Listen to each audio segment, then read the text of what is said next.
हल्लेखोर शहजादला घेऊन पोलीस सैफच्या घरी. हल्लेखोराने घरात प्रवेश कसा केला, हल्ल्यानंतर कसा पळाला याचीही नाट्य रूपांतरातनं करणार शहानिशा.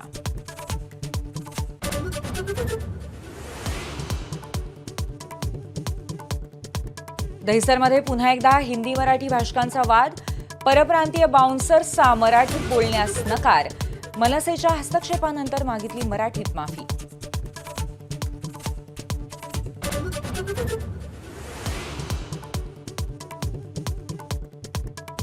₹1 प्रीमियम असलेली पीक विमा योजना बंद करण्याची कृषी आयुक्तांच्या समितीची शिफारस. योजनेबाबत अभ्यास करून तात्काळ कॅबिनेटमध्ये विषय मांडणार. कृषी मंत्री कोकाटेंची एबीपी माझाला माहिती.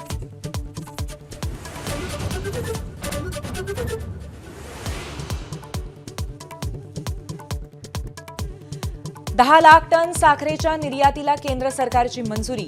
5 कोटी ऊस उत्पादकांसह 5 लाख शेतमजुरांचाही फायदा. केंद्रीय अन्नधान्य मंत्री प्रल्हाद जोशींचा दावा.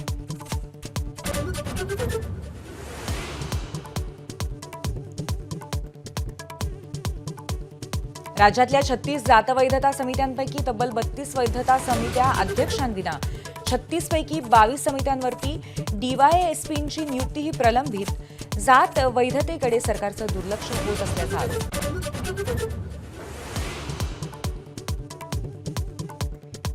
26 जानेवारीला नियुक्ती झालेल्या पालकमंत्र्यांच्या हस्ते ध्वजवंदन होणार. नियुक्तीला स्थगिती असली तरी रायगडमध्ये अदिती तटकरे आणि नाशिकमध्ये गिरीश महाजनांच्या हस्ते ध्वजवंदन.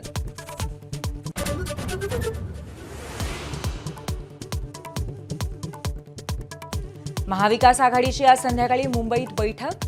आगामी स्थानिक स्वराज्य संस्थांच्या निवडणुकीसंदर्भात चर्चा होण्याची शक्यता. तिन्ही पक्षाचे नेते बैठकीला उपस्थित राहणार.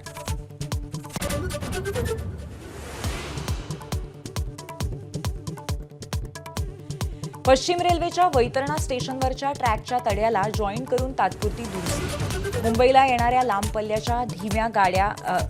पल्ल्याच्या गाड्या धीम्या गतीने, नंतर ब्लॉक घेऊन करणार अंतिम दुरुस्ती.